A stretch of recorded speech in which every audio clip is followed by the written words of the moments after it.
Hello, very good morning दोस्तों। कैसे हैं आप सभी लोग? आशा करती हूँ कि आप सभी लोग स्वस्थ होंगे, सुरक्षित होंगे और मन लगाकर अपनी पढ़ाई कर रहे होंगे।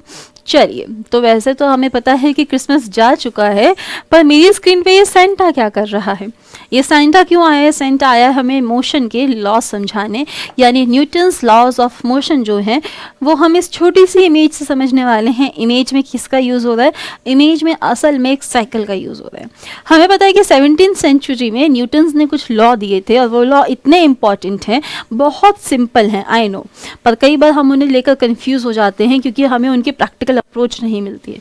तो आज प्रैक्टिकली, वैसे फिजिकल प्रैक्टिकल नहीं है बट स्क्रीन पे प्रैक्टिकली हम लोग इसे समझने वाले हैं कि किस प्रकार से न्यूटन के लॉज अलग अलग तरीके से काम करते हैं।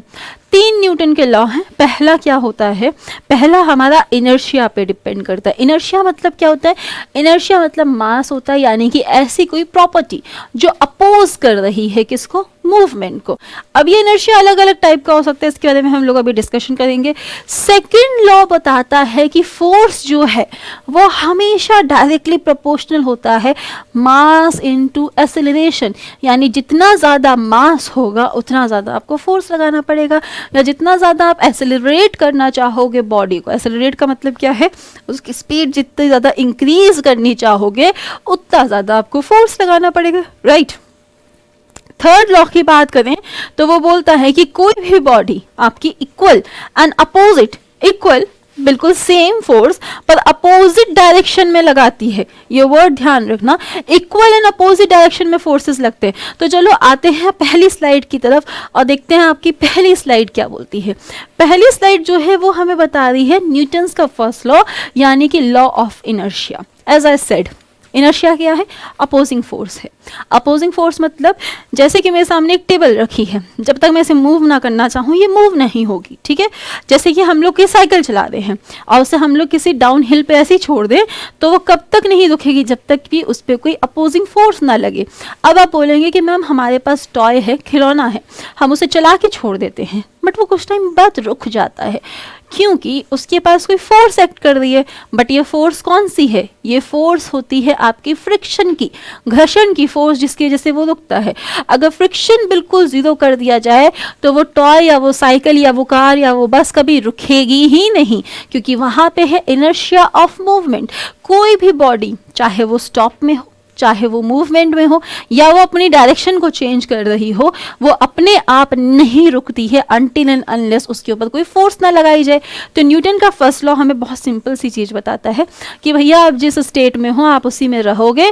कोई आपको रोकने के लिए या शुरुआत करने के लिए या डायरेक्शन चेंज करने के लिए चाहिए। अगर कोई नहीं है तो आप अपनी पोजीशन चेंज नहीं कर पाओगे, सिंपल है। तो न्यूटन के फर्स्ट लॉ ने तो हमें ये बताया।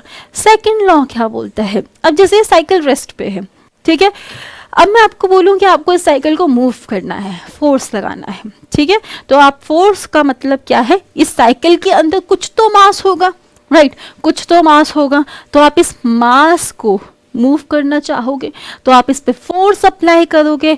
जब फोर्स अप्लाई करोगे तो यानी कि आप इसके इनर्शिया को तोड़ोगे, है ना? इनर्शिया ऑफ रेस्ट था भी उस साइकिल में, हमने उसको तोड़ा है, तब जाकर वो थोड़ी बहुत एक्सेलरेट हुई है। मैं जितना फोर्स लगाऊंगी वो उतना एक्सेलरेट होगी।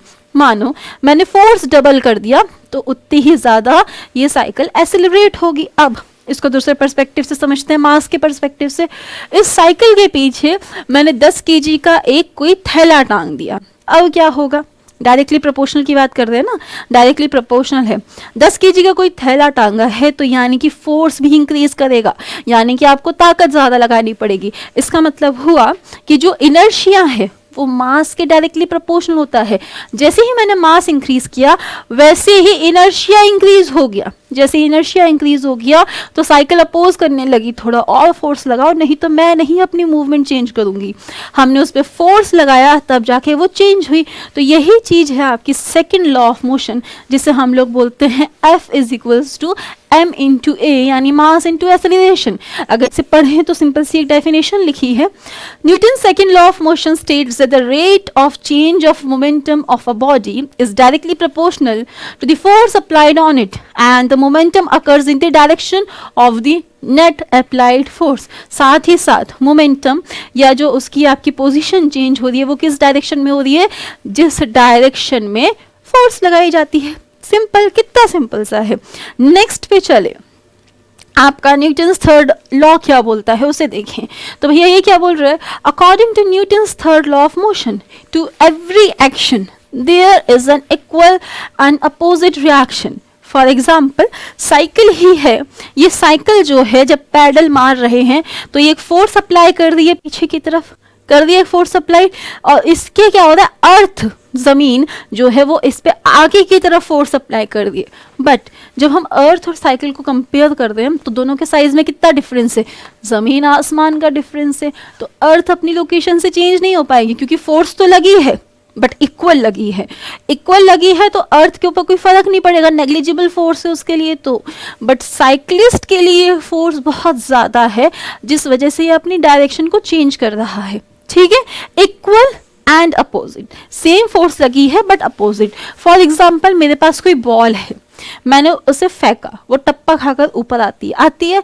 अब यहाँ पर क्या हुआ, जब मैंने उसे डायरेक्शन में डाला, फोर्स अप्लाई करी है, अर्थ ने नीचे से सेम अपोजिट फोर्स अप्लाई करिए तो वो दूसरी डायरेक्शन में ऊपर की तरफ आया। इसे हम लोग बोलते हैं Newton's third law of motion. I hope ये आपको अच्छे से समझ आया होगा।